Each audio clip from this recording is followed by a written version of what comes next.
Hello and welcome to 100% Real with Ruby. Today I have Marci Nevin back on, and it's been years, so I don't blame you if you don't remember the, I don't know, like 7 podcasts that we've done together.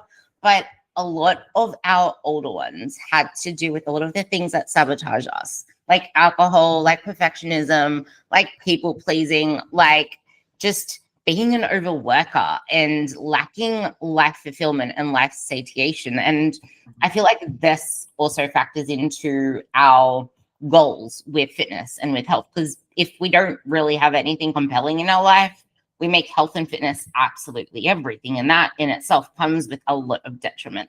So I'm going to let Marci introduce herself with her take on what I just said, because I feel like as soon as you experience how amazing life could be, you start to view things differently, and you don't like, it's hard when you have a coach sometimes as well and you really want this end result, because it's almost like, well, I'm paying for XYZ. I need to give it my all. I can't risk letting go a little. But I would argue that we're not in the 1980s, 1990s, 2000s anymore. This isn't just about becoming the next Kate Moss. This is about becoming our best freaking selves ever. Like, it's more than just weight loss. It's bringing life into it. If anything, if you want to go back into that era, you're going to keep gaining and losing and gaining and losing. And every single time you're going to be losing muscle, gaining fat, losing muscle. And then you hit perimenopause and now you just have a big meno belly with tiny little legs because you never built the muscle mass. And with that, you're going to be eating shit all calories. Yet you live in a world that's overabundant with McDonald's and glorious foods that just make it prime for you to just get fatter over time, really. So this stuff matters, and coaches are here for more than just weight loss, but it is really important to bring life with you, to enjoy the process, because it's going to make you enjoy the process so much more, because it's not something that's a one and done. And we all know the quote that we both used to say: fat loss is never done in one, like the body that you want is never done in one fat loss cycle. And the cycles, not the cycles, but the periods in between deficits, they take a lot longer than most women are willing to give it. So yeah. It's so funny you said that about the meadow belly and the small legs or the thin legs. It immediately reminds me of the movie Alice in Wonderland, which is one of my very favorite movies. Have you seen it? I hope so. I love Alice in Wonderland. It's like Tweedledee and Tweedledum. Like, that's the look. It really is. It's so funny. Fortunately, I'm 40, almost 2, and do not have meadow belly. But no, you really did nail it. And it's funny too, because you said, working to become Kate Moss, and like, that is never the look that I wanted to attain. So when I got into fitness, because I grew up, being kind of an overweight kid and was very uncomfortable. So went on my first diet, I think when I was 12 years old, started doing workout routines to my mom's Kathy Smith VHS tapes. I'm really dating myself. Wanting to lose weight. But when I would say, I can't remember, maybe like 12, I was watching this infomercial for something called The Firm. And the women, they were not wafy. So they were more of like the figure competitor look. And I was like, ooh, that's what I want to look like. So I bought this product and I started lifting weights and, doing their routines, thinking that I was going to look like them, which I definitely did not. And then when I was in high school and then later into college, when the fitness magazines were very in vogue, I was reading Oxygen, Muscle and Fitness, Hers, definitely not like Shape and Fitness and all of those. And I wanted to look like a figure competitor. Yeah, that was my desire, not the long, lean, skinny type. Yeah, and it's funny when you say that too, because it went from friggin' Victoria's Secret models to the actual gym type later on. But we see them as lean, we see them as defined, and that we never think that muscle is the answer. We never think that building and eating more food and carbs are part of the equation. Whereas that's the way that most women see it. It's almost like I have to do all of this cardio. I have to burn myself out. There's no way that they could be eating that much food and looking like that. There's no way that the only way there, well, not the only way there, but the way there is to actually stop dieting all the time. Mm-hmm, mm-hmm. But, and I always say, like, for no fault of my own, I was trying to achieve that very lean, muscular figure competitor look by following the routines that were outlined in the magazine, not knowing at the time, because, you know, ignorance is, well, not really bliss, but I thought that I was doing it right because I was following the routines, and not realizing that essentially it was a competition prep diet and training protocol. So they were suggesting do 45 to 60 minutes of fasted cardio every morning, then go back in the afternoon and lift weights with a body part split, you know, very high volume, and then also eat this low calorie diet that is high protein, you know, fairly low carb, very low fat, all clean foods.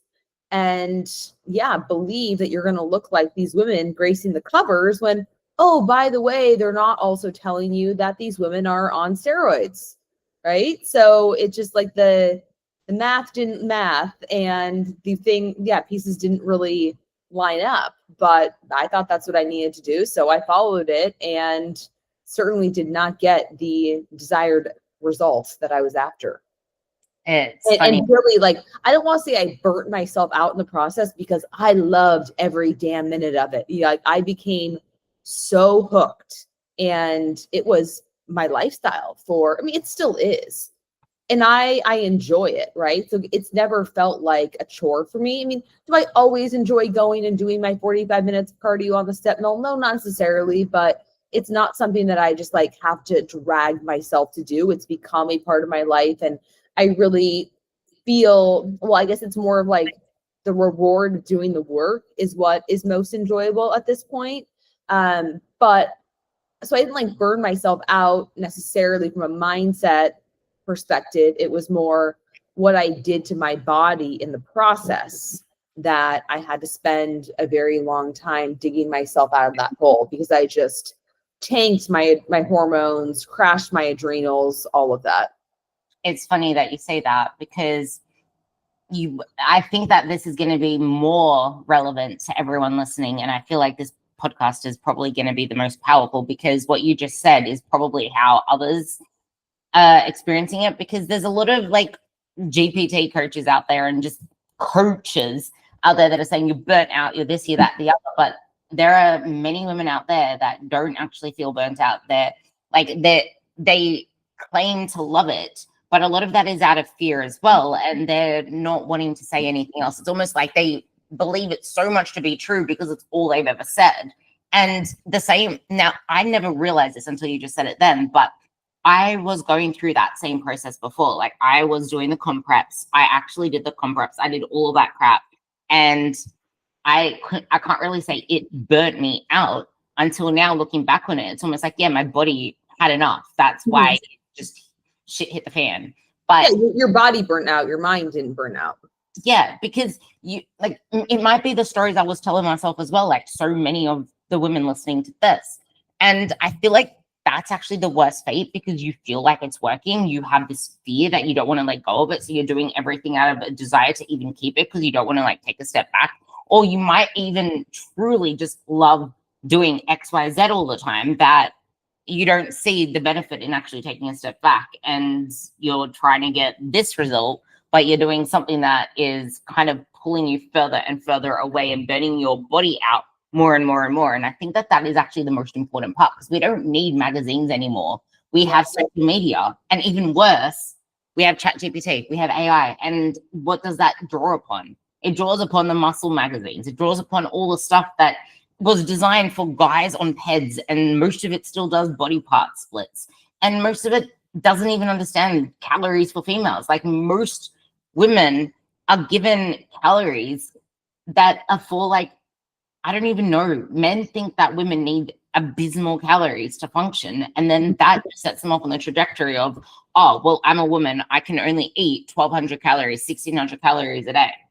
Yeah. Well, I mean, it is going to be very dependent on the individual, because now that I am working with mostly women in midlife, perimenopause, so hormones are different. Metabolism is, I want to say changing. We know from like the research that your metabolism truly does not start to decline until you are in your 60s. But I do think from all of the crash dieting, the over exercising, a lot of women have gotten their metabolisms into a more precarious place where now, it's just like the constant yo-yo, right? So they've kind of trained it. I'm on the same level as you now, because I noticed it when I started, like, I just tuned into my own training. I just want to say I actually noticed this now, whereas I used to say, well, the research doesn't, well, I still say that.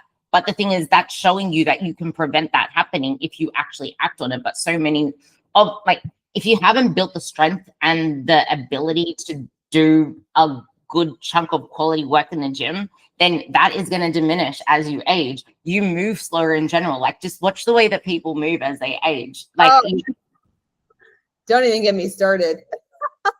Literally. Yeah. So I was saying, I fully agree with that, because like, you can easily be at the same level that you were in your 30s if you set yourself up for it in your 20s and 30s. But most women haven't, because this wasn't a thing back then. So and they are crash dieting their muscle mass off. And even if they are lifting, they're likely doing, the high intensity boot camp type classes, F45, Orange Theory, because they want to feel that burn. So they're lifting lighter weights, higher reps, not going to failure. So it's more like cardio with weights, I would say. It's not actually producing the effect or the stimulus. It's not providing, is what I meant to say, the stimulus needed to actually build appreciable muscle, which is going to support metabolism, which is going to allow you to eat more calories, more carbs, all of that. They've kind of trained their metabolism to eat lower calorie. They don't have enough muscle to support higher calories, and then they start to gain weight. Even though they think like, well, I'm not doing anything differently. And then also, to your point, even if it's unconscious, they are not moving as much as they did. And that's, I was going to say that is spot on, because like I mentioned, what I realized is that I was even wanting to push myself less. Like, I felt really, I don't know what, it can even be a mental thing. Like, for a period of time, I was pulling myself back from really pushing myself, and it took me a bit to get back into it. And this is where you have to, this is why, to me, I know you agree, which is why I really want to talk about life satiation even more throughout this whole thing. Like, I want it to be a common theme, that, because I reckon it threads into everything. But as soon as other things start to align, like I feel overall, I went from, like, I could even say depressed, because it felt so low. It's like this place I'm actually feeling fulfilled in my life. Like, I have someone in my life that makes me happy. I'm going out into nature more. I'm doing more things that make life, like, meaningful and satiating. And that's flipped a switch in my head in training. And now I'm going all at it again. And all of a sudden, I'm like, my body is responding like crazy. I'm starting to see things happening to my shape changing. I'm building muscle again. All of that matters. And I'm able to eat, like, I just bumped my calories up 300 more.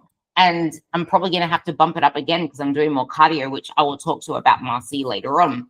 But where you mentioned cardio with weights and classes with weights, I would also say there are many women that are doing the right thing and following programs and actually doing strength training per se, but they will still find themselves in the same spot because they change their programs every 4 weeks. Or every single time you change your program, even if it's every 8 weeks or 12 weeks, it's a completely new program. So you're not actually giving your body the stimulus it needs to get stronger over months and months and months and months. I'm not saying you need to do boring shit by doing the same thing for a whole year, but you need to keep the majority of your program pretty much the same and just play with variables so you can still get stronger.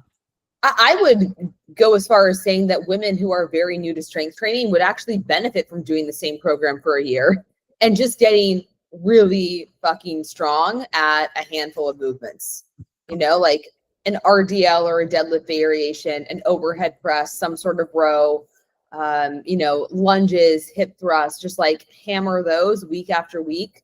And you're really going to see your body change. And then after you have progressed in that way, you've gotten really strong, then maybe add more variety for sure.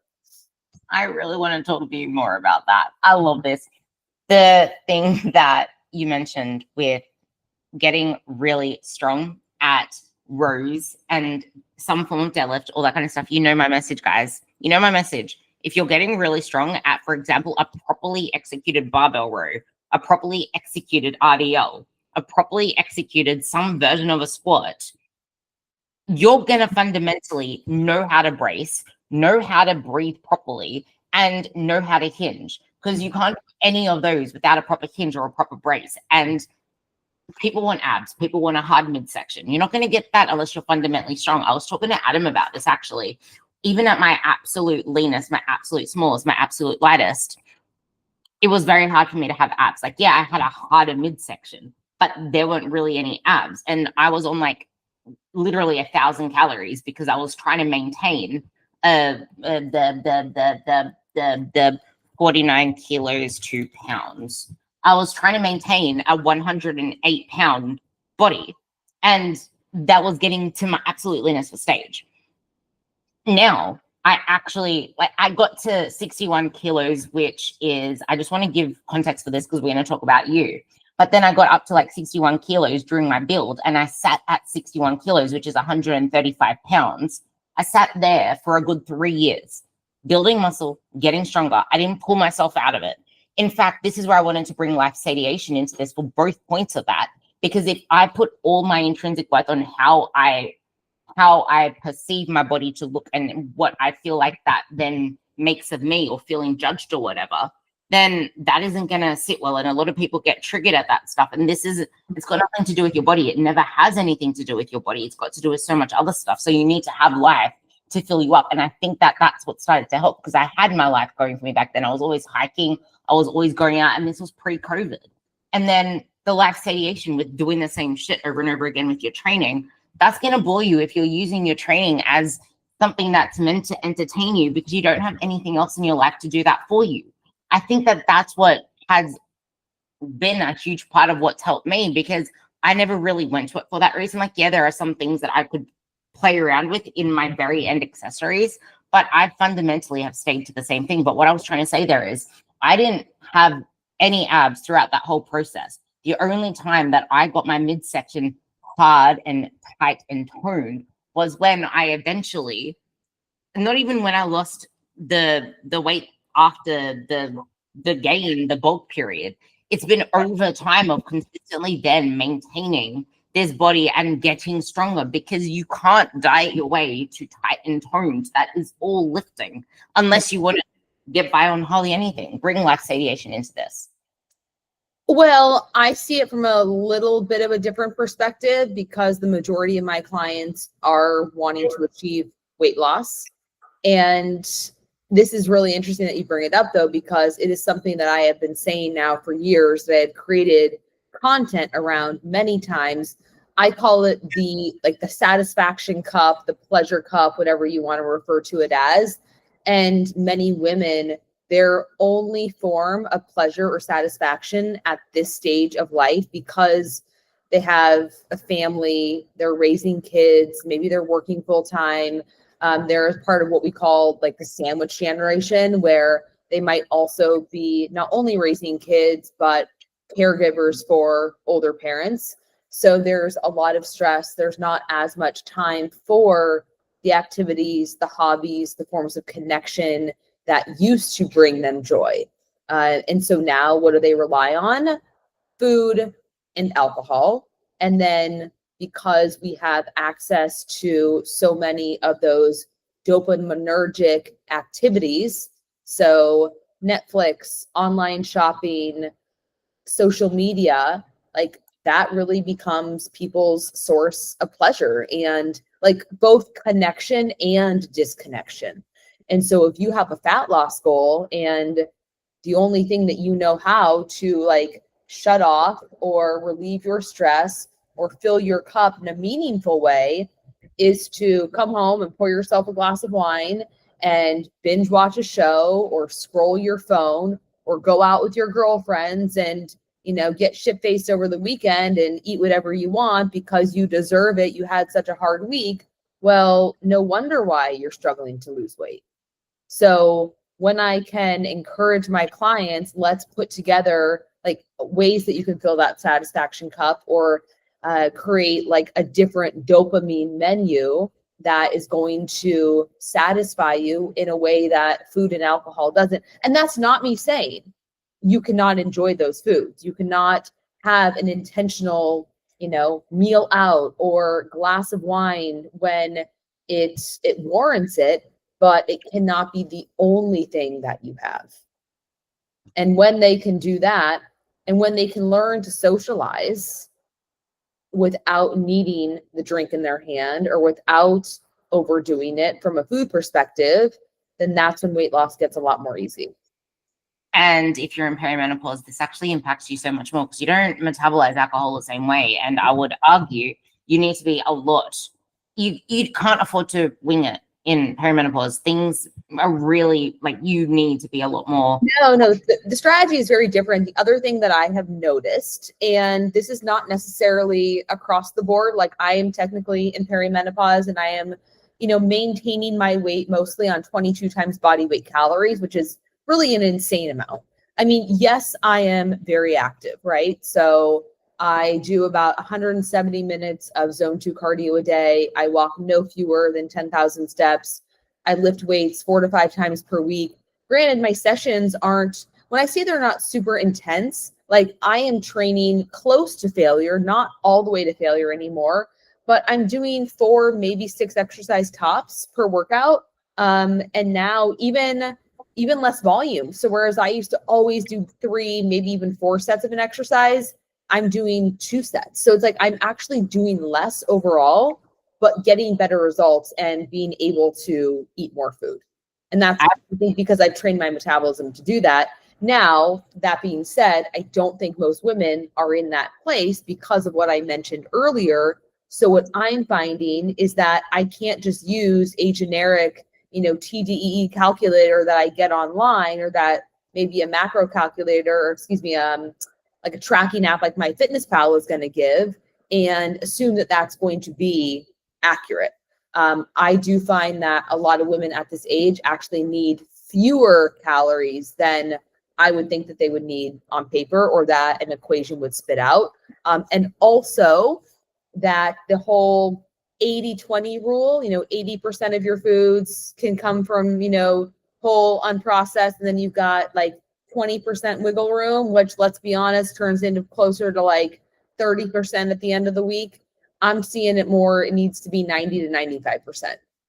I've always seen it that way. Your body just does not metabolize that processed junk as much anymore, or as well, I should say. It needs more fiber. It needs, makes you feel. Say it again. The way it makes you feel as well.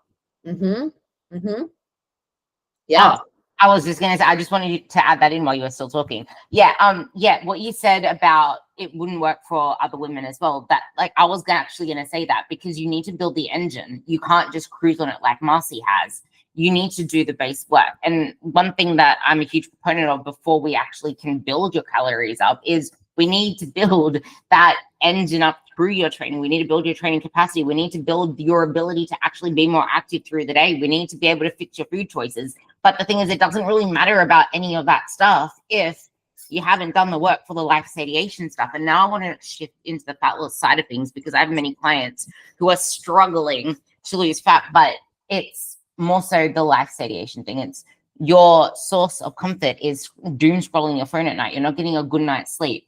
It's the only time where you feel content is when everyone else in the house is asleep. So then you keep yourself awake, because now you finally have time to yourself.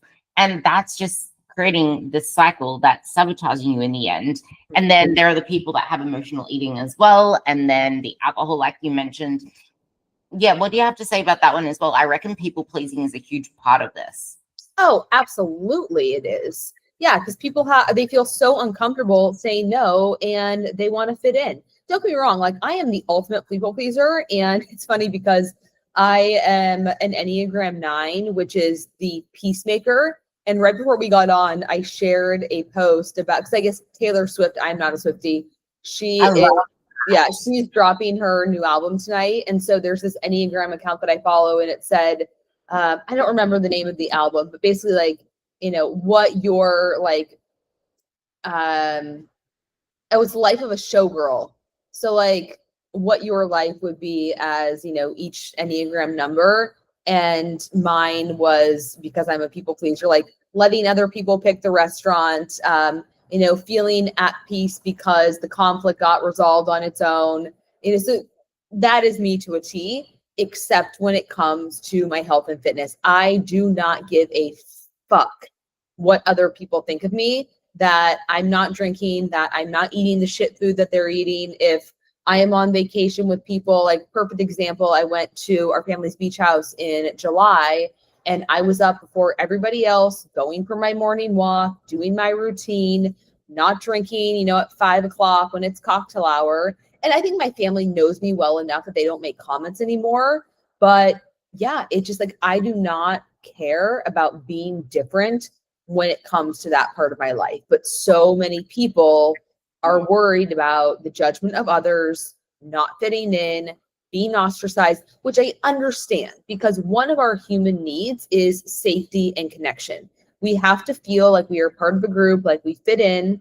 And so, yes, it's going to be difficult if you are making different choices than everyone else, because, your brain is going to believe like, oh, they're no longer going to, want me to be a part of the group because I am different than them. So I understand that it's not easy, but if you constantly let other people's actions and opinions influence your own, then you are going to struggle. I want you to talk more about that, because I think that this is a huge, huge issue with other people. They're not willing to they don't set their non-negotiables, or they don't have the boundaries hard enough set in stone that's another form of self-sabotage. Or their boundaries are just so loosey-goosey and very permeable. So yeah, maybe they go in with the intention of, I'm not going to drink, but as soon as someone's like, oh, come on, live a little, you're no fun, what happens? Like, all intentions are out the window and they're following the crowd again. Yeah, this is another thing where it doesn't matter what you type into friggin' ChatGPT or what you get from online information. It's not going to work for you if you haven't solved these fundamental issues that you need an actual coach for. And it's so difficult when there's salespeople out there that pull at all of your insecurities, at everything you're experiencing, but they're not actual coaches. They're not going to help you. Yeah, they can help you lose weight, but then what? Yeah, they can help you for a certain period of time, but then what? We need to work through these little permeable, like these little holes, to make the foundation less permeable so we can actually build upon it as well. Because it's exactly as you said, it's setting yourself, your non-negotiables, living up to your standards, but making sure that those standards are not so high that you're going to continually fail them. Because a lot of people, that's another one, perfectionism. A lot of us set these unrealistic expectations and super high standards, because if we know that they're so unrealistic, we have an excuse to not show up. Mm-hmm. Yeah. So that's been my experience with a lot of my clients. And it's one of the reasons why I don't do one-time macro counts, because unless I know that someone really has the foundations in place, so their habits and routines are solid, their mindset is in a good spot, they're not dealing with these issues that we were just talking about, then sure. But if I just throw someone a macro count and be like, okay, good luck, and they haven't addressed all of these other underlying issues, limiting beliefs, mindset blocks, then yeah, good luck following it for any length of time needed to actually get result. Or more importantly, even if you can get the result, good luck maintaining it, because it hasn't become an identity yet. Identity, exactly. This is I have a gripe against macro coaches. They don't exist. There's no such thing as a macro coach. There's no such thing as, training apps can only go so far. You need, like, the transformation is in the actual coaching. But when I say macro coaches, I mean like doing macro counts, and that's it. Like, I'm going to give you a macro count. I'm going to give you a macro count. It's, you need to have the guidance through that. You need to have the questioning. You need to have the checks and balances. You need to have everything factoring in together, because you are a dynamic human being, and it doesn't matter what your macros are. They're not going to work for you if we aren't understanding what is stopping you from getting results, what stopped you getting your results before. I bet you bottom dollar that you looked up a macro calculator at some point and it did not work for you, or it did until it didn't. Right. Well, yeah, and you're always going to need that. I shouldn't say you're always going to need adjustments, because I have had clients on the same amount of macros or calories for the entire time that we're working together, continuing to get results. But if something does start to stall, then yeah, most likely you are going to need that adjustment. And unless you are an expert, how do you know how to do it yourself? Actually, that's an important point there, because most people, I remember I had this client ages ago. This was way back when it was the in thing to have coaches always adjust something every single week. That's what check-ins were for. We have to adjust your macros. Something has to change. And that's what always set her back. And there was a point, I think 4 months in, she's like, what are you doing? What are you doing with my calories? You haven't changed them at all for the last 4 months. I'm like, am I meant to be doing something with them? You're getting results. Yeah, it's like why broke what's not, or why fix what's not broken, and why make it harder on yourself? Oh, I'm making progress. I'm losing weight. My clothes are fitting better. I'm seeing the visual changes. So clearly something's working, but let me make it harder so that I can no longer stick with it.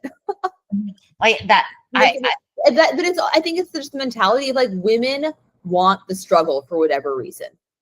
Or they just need something to be different. They need something to just change, because it's that life satiation thing. Well, they're just always like, something needs to happen. Something needs to happen. Almost like they always need a diet to be able to do anything. Because if they're not on a diet, they're off a diet. It's like, no, we need to find this, like, we need to live. This is life. And then everything happens within it. Like, stop focusing on the results, because that doesn't get your results. Focus on the action steps. But I also think apps like, I think Carbon, I don't even know what the apps are. There's the RP app. Like, every single time you check in with, I was adherent, blah, blah, blah, they used to always give some form of macro tweak. And that's what people got used to. But just like you said, I think the power of a coach there is, most people would think they need to change something. They need to go harder because things are working. It can't be this easy. Or they don't realize things are changing. That's when they need us to stop them doing dumb shit, so to speak.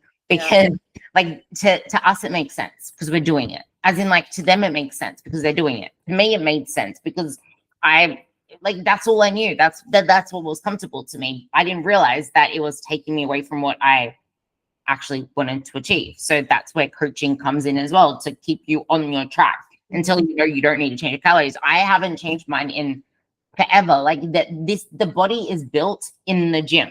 As long as your calories are doing, like, if you're in a fat loss phase, as long as your calories are in that deficit, you don't adapt to low calories unless your body shrinks down or your movement shrinks down. It's still going to be a deficit. Just make the training work. Just figure out what's going to take you off that path. Don't make it harder for yourself. Make it easier for yourself. And if you're in maintenance, trying to recomp your body or trying to build muscle, then just stay in maintenance and just work on your training. And this is where coaches come in. Right. Well, it's funny because I think, going back to what I was saying about the dopamine that people are seeking out through food, alcohol, social media, a macro adjustment is a dopamine hit. Seeing the scale go down is a dopamine hit. Changing your training program. Yeah, it all is. Like, they need that variety and that stimulus to, and I mean, that's just a product of, unfortunately, the society that we live in, but yeah, it's a detriment in many ways.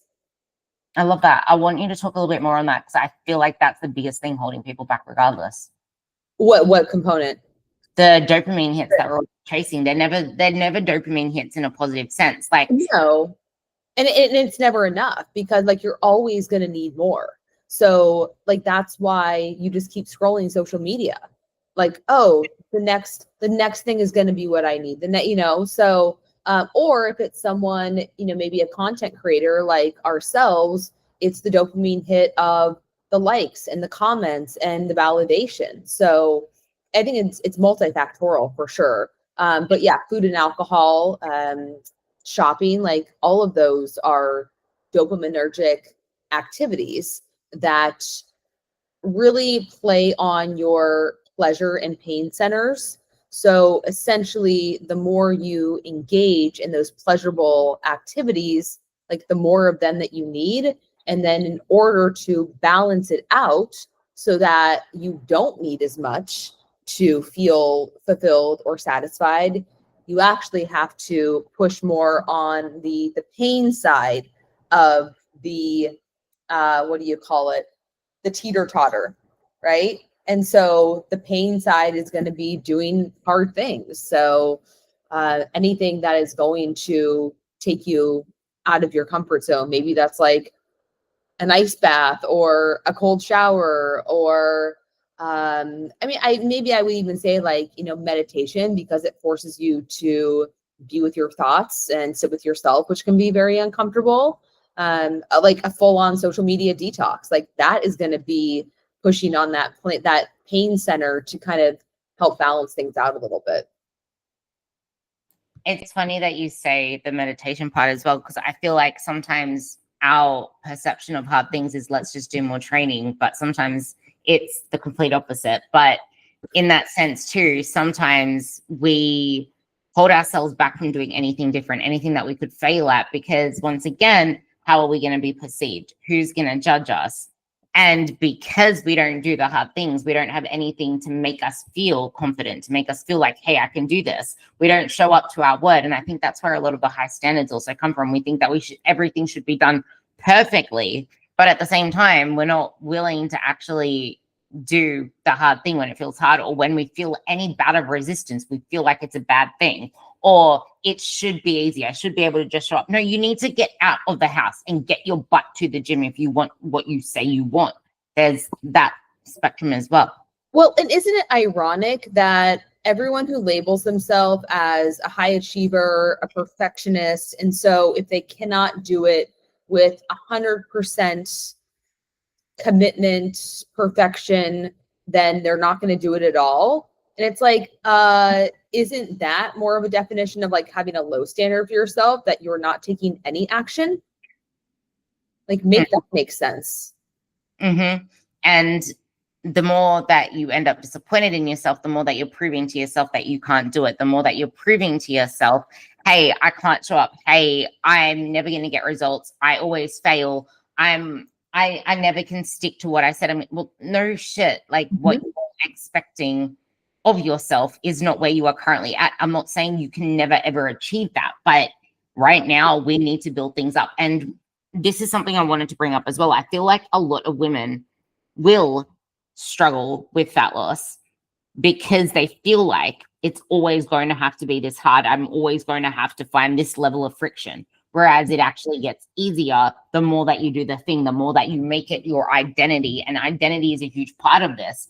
But also the sacrifices that you make in a fat loss phase are not the same ones that you make when you're outside of a fat loss phase. So I think that's an important thing to tie it up with, I reckon. So what would you... Well, but at the same time, I mean, it's not going to have to be as rigid when you're in fat loss. So when you're maintenance, of course, you're going to be able to have a little more freedom and flexibility. But I was actually having a conversation with a client of mine right now, because she's definitely in that messy middle where she is approaching a number on the scale that she has been at before, but she says is where her body always gets stuck. And, what do I do to break past that? And a lot of times women say like, oh, my body's just not meant to be below a certain number. And it's like, no, your brain doesn't want to go there because something happens. So whether it was you got to that number or below it at some point, and you realized, oh my gosh, I'm going to have to keep going with this lifestyle in order to get lower or in order to maintain this. And now that feels uncomfortable. Your brain is going to create resistance, and it's going to unconsciously self-sabotage, because even if it's somewhere where you desire to be and there are going to be benefits on the other side, your brain, because it has not achieved that, or because when it did achieve it, it associated it with pain of some sort. Going back to what we were talking about, my friend started to not invite me places because I was no fun anymore. I was getting negative comments. People were giving me a hard time. Yeah, it started to feel harder. I didn't want to have to maintain this forever. Then, you're going to start to self-sabotage. So it's just reminding yourself that even if you lose the weight, you still have to continue being that person who lost the weight in the first place. So my favorite phrase is, you can't go back to your old lifestyle unless you want the results of your old lifestyle back. So while yes, there can be more freedom and flexibility, you don't have to be maybe quite as structured, you are still going to have to maintain some semblance of moderation, intention, keeping up with those routines, whether that is getting your movement in, lifting weights, I mean, really doing both, monitoring progress. So tracking some metric or data, That can be measurements. It can be weight on the scale, how your clothes are fitting. I mean, I would say a combination of all three is probably going to be the best. And maybe even continuing to track your food in some capacity, at least until you have that self-assurance that you can maintain. And then you can, find ways to, I guess, for lack of a better word, I don't like to use the phrase like eat intuitively, but eat more mindfully. But maybe you continue to, put foods on a food scale to make sure that your portion sizes are in check. It's like you can't just completely shut off from what you did to achieve that result and assume that you're going to maintain it. I love that. That's why people gain the weight back. Yeah, exactly this. And you don't just become that person overnight. This is why you need to build. This is why we need to first make the platform impermeable, like get rid of all of the leaky spots, because then you will become the person in the meantime. You will develop the lifestyle in the meantime, but you're not going to get there by just focusing on results or just focusing on planting flowers, growing the flowers. We need to figure out where these weeds are coming from. We need to figure out if the soil is even like fertile to start with. We can even make the soil more fertile if we want to grow plants faster. Like there are a lot of other things outside of just watching flowers grow that will help the flowers to grow. But I really liked what you said there, because it's really important to understand that when you're wanting any change, it comes with challenging what you fundamentally believe to be true as well about yourself, about what other people perceive of you. Mm-hmm. And if you don't challenge that, even if you think that it is the way, you're going to keep finding yourself stuck in the same cycles and you're going to trigger yourself back. But there was something you said, I wanted to relate it to a client just before we tie it up, because with her, the self-sabotage wasn't about hitting a goal weight. It's that she never thought, that, well, she doesn't think that it's ever going to be possible for her. She doesn't think that she can lose the weight because in the past she's never done it before. She keeps sabotaging, or because she feels like she's been in a calorie deficit for so long, she isn't going to lose weight because she hasn't. But at the same time, it's like, are you really in a calorie deficit this whole time? Have you really been dieting your whole life? You need to become realistic with what is actually happening, because if you've been emotionally eating, if I've been mentally dieting, it's actually realized by you, then you'll realize that you haven't actually been doing all of the things and not getting results. I need to be realistic with what I've actually been sticking to and realize this is a different approach and it can actually happen for me. It's not my metabolism. It's not my hormones. I just need to be honest with the fact that I haven't done the hard thing of making walking a non-negotiable, getting my steps up to 10,000. If your steps are below 5,000, that is why. Like, so the calculator could say 1,600 calories is your maintenance, but I would say it's definitely not your maintenance if you're in a midlife, if you haven't built muscle, and if you're sedentary. I'll let you tie it up with that, because I think that's really important, and it sums up what I wanted to say about the matching your expectations with your reality. Yeah, I mean, I think a lot of people are delusional, and I want to create content around this and basically say, you swear up and down that you are doing everything right, but if I were to follow you around for even a day with a video camera, would that be true? Mm-hmm. Would you be weighing everything on a food scale? Would bites, licks, and tastes be sneaking in? I mean, those are the two things that I think really make the most difference, where people are lying to themselves and they say that they're tracking, but they're tracking their macros, but they're not hitting their macros. And then they end up at maintenance or maybe in a slight surplus, and they believe that tracking doesn't work for them. Their body's broken. It's like, no, you just did not work it properly. It always works if you work it right. That is funny, because I read my book while I'm running, and that is actually something that I highlighted that I want to make content on, because it said something about if there was someone that had the quote, if I followed you around with a video camera throughout the whole day, would you be the person that you say you are? And then I related that to the same thing that you just said. That is so funny. We have to do something on that. Exactly that. So I think that is a really strong thing to leave you guys with to end this podcast, because it's exactly what I wanted to say today. And the fact that we both want to say something on the very same thing means that it's a salient message that you need to take home. The question is, if we were to get a security camera footage of you going around your house, you at the gym, all of that for a whole week, would that line up with who you say you are, what you say you do, and what you fundamentally believe to be your truth? Yeah. Because facts don't care about your feelings and the data doesn't lie. So if you're not getting the results, there is a disconnect. And it's not your hormones. It's not your metabolism. It's your lifestyle. Be your own fly on the wall and let us know if that question changes anything for you. You'll find Marci at Instagram.com/Marci Nevin. I'm going to put it down below. You will find me where you always find me, Transform X Ruby. If you have anything that you want to share with us, if anything here resonated with you, I'm loving when I get random messages from people and I open up my message requests and it's something to do with my podcast. It makes me so excited. So keep them coming. I do reply, and I know that Marci does as well. So anything else that you want to drop below? That is it, my friends. It was a pleasure. Round 4, it was, I think. Yeah, I think round 4. 8. 3? No, not 8. We've done so many. Do you remember the ones we did in the car? I don't remember ones we did in the car. I did one in the car and it was like storming and raining because I didn't want to get out. Oh my gosh. Okay. Well, God, you have better memory than me.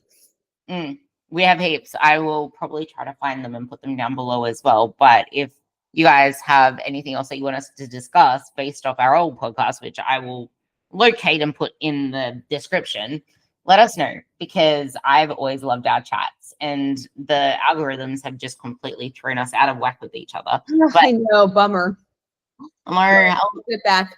All right, good to speak with you again. Yes, love you all, and you will hear me on the next podcast. Okay. Bye.